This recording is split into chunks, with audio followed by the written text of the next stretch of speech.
Okay, so everything happens between the poles. For example, we are told in mainstream science that the sun is hot and the furthest planet away from the sun, these being the visible planets with your naked eye, Saturn is the coldest. And we are told that the Earth, we are positioned at the Goldilocks zone, which means we're not too close to the sun where it's hot and we're not too far from the sun where it's cold. We are at just the right temperature where it's not too cold or too hot, and we actually have liquid water instead of gas or ice. Well, same thing goes for the electromagnetic spectrum, where we can only see a small portion of that spectrum. Infrared is radio waves, which are invisible. Ultraviolet is gamma waves, which are invisible. Visible light is a small portion of the electromagnetic spectrum, which includes red, orange, yellow, green, blue, purple, and violet, which you see in a rainbow. And yes, rainbows are taller in the north hemisphere and shorter in the south hemisphere because the Earth is the plane of inertia inside of its own electromagnetic field, torus field. Redshift, blue shift. Redshift is the torus field, right turning, masculine. Blue shift is the hyperbola, left turning, feminine. This is negative and positive, or proton and electron. The Earth would be the neutron. It is neutral. That's why nature is green, because it's the neutral zone between the two mid pressures and high pressures. Some people call it a north and south pole, but what is a pole? Ken Willer says there is no north and south pole. There's only the inverse of counter space. What is counter space? It's the counterspatial disk, the block wall, the plane of inertia. It doesn't take up any space. It's actually infinitely thin. If you were to take an atom and shrink it down to its nucleus, it would be infinitely thin. That's called the plane of inertia, the neutron, or the neutral zone between the north and south pole, or between the north and south polar vortex. It's basically a force vector. It's an ether perturbation or a disturbance. Notice the word ter is in disturbance because it's turning. Saturn, Jupiter, it's all to do with turning and rotating fields of magnetism. This is 90 degrees north and this is 90 degrees south. Between the two is the equator at 0 degrees. We have 3 tropics, actually 4, but 2 of them are on the equator, which is Aries and Libra. Cancer is 23.4 degrees north and Capricorn is 23.4 degrees south. So these are the 3 tropics which give us our 4 seasons. Spring is on the equator, summer is on the Tropic of Cancer, fall is on the equator, and winter is on the Tropic of Capricorn, which you can see here. You see, not only is the Earth not too close or too far from the sun, but even humans on the Earth cannot survive at extremely cold temperatures like the North Pole and supposed South Pole. We are meant to live in the warmer areas, not necessarily between the tropics, but near the tropics. In fact, Admiral Byrd flew 55 degrees south and said there wasn't enough wood to make a toothpick. But when he went 85 degrees north, he said there was so much life. Well, again, if the Earth was a ball, how can you have different height rainbows? And if it was a ball, how can 55 degrees south not have any life? No plants, no animals, no trees. But 85 degrees north is the opposite. There's so much life, so much plants, so many trees, according to Admiral Byrd, on his expedition to the North and South Pole. And he said there was more land beyond the south and a bunch of life in the north. Well, the Goldilocks zone is actually between the 2 poles, which is the south wall. South is out and north is in. See, in Norse mythology, they call it Asgard, which is above, Midgard below that, and Hel is beneath all of it. Well, if you look at the Earth as a mountain enclosed by an ice wall, Asgard is the center and Hel is the outermost, because south is out, north is in, and Midgard is the middle garden where the tropics happen. This is where the jungles are. This is where life is most prominent or dominant at, is between the poles, between the north and south. That's where the visible light spectrum is. That's where we live, and that's where the most vegetation is. See, as above, so below, as within, so without.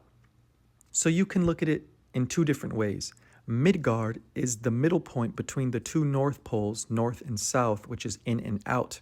Or Midgard is the midpoint between the north polar vortex and south polar vortex. And this explains why Saturn has flat rings at its plane of inertia. Because we were told in school as children that Jupiter and Saturn are gas giants. So the only solid part with matter is the rings made of asteroids, which are not perfect spheres either. They're nugget shapes. That's the plane of inertia. It's the block wall that separates the north and south vortex. As you can see in an apple, there's a dip at the top and bottom. Saturn and Jupiter have dips at the top and bottom, perpetual vortexes, never-ending tornadoes at the north and south pole, just like an apple. So no, Saturn and Jupiter are not spheres in space. They're apple shapes with the only material part or matter or solid part or having the most density at the plane of inertia. The most solid part of an apple is at the midsection. You will find a star of seeds. So yes, Earth is the plane of inertia inside of its own toroidal field. In this atom, they say New York is the Big Apple. Well, the entire world is the Big Apple. This is all Atlantis. Atlantis is not a point on the Earth. It's the entire Earth, and we are surrounded by the Atlantic Ocean, which is the ocean of Atlantis. Atlas meaning the world. This is Mount Atlas, who produced the volcano or mountain that produced the island called Pangaea, which split into many, as we're all told today. This is Mount Atlas, which produced the Atlas, the world.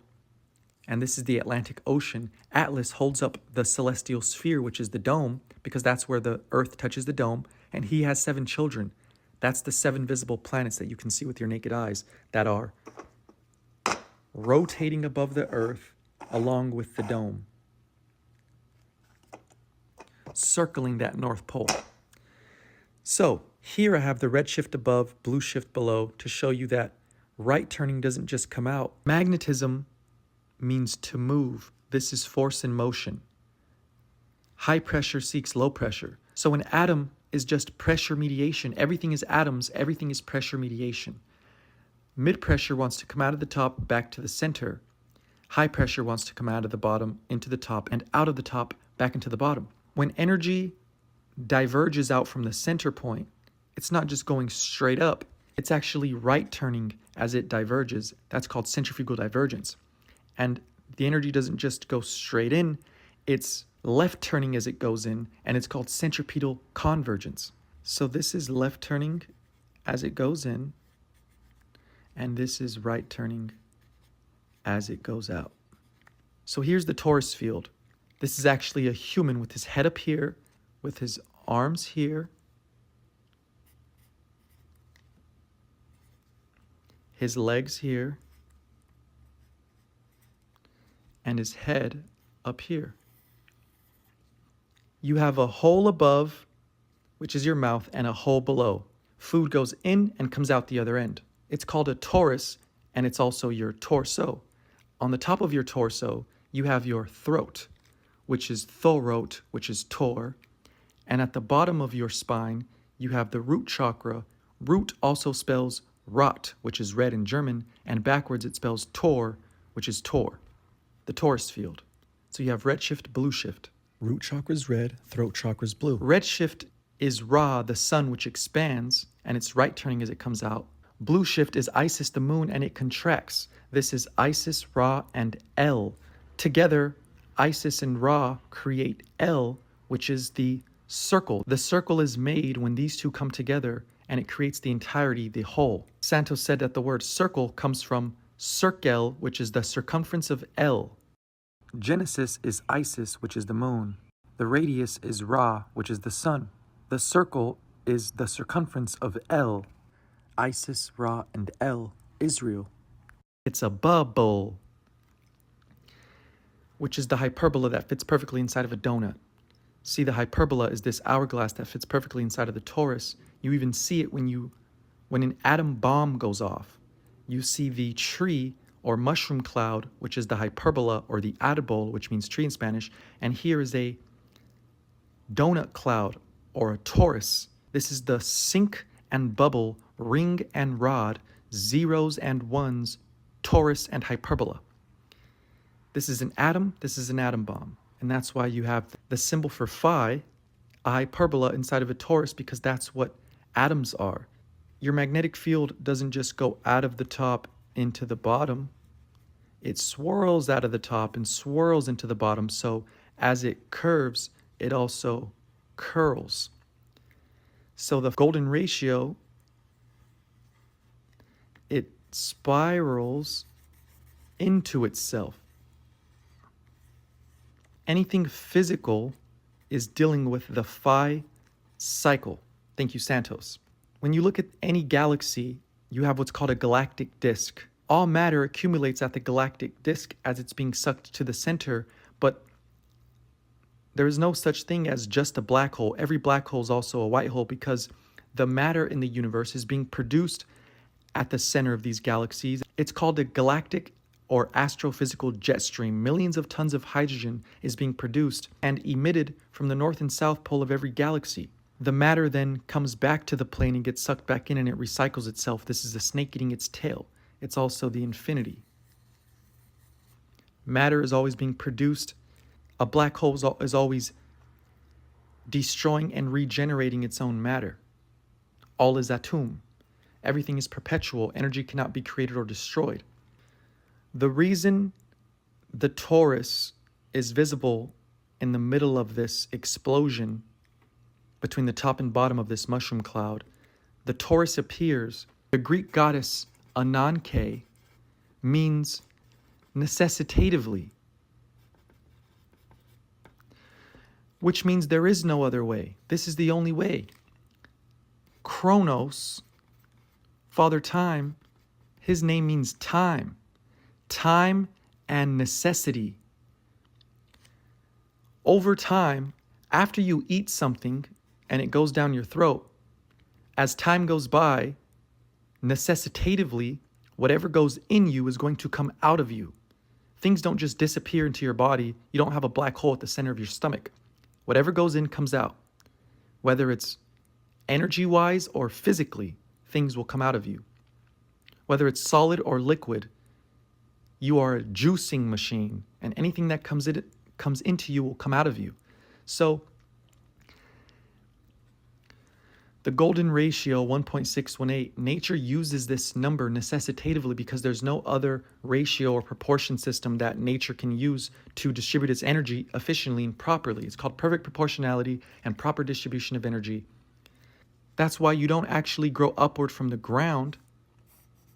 You actually grow downward and upward from your navel, which is your belly button, which is about 3.5 feet above the ground if you're 6 feet tall, because the midpoint exactly would be your groin. Just above that is your belly button. So you're actually growing outward from your belly button, just like a tree grows outward from its seed.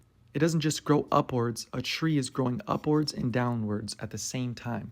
No branches of a tree can reach heaven unless its roots reach down to earth. Thank you, Carl Jung.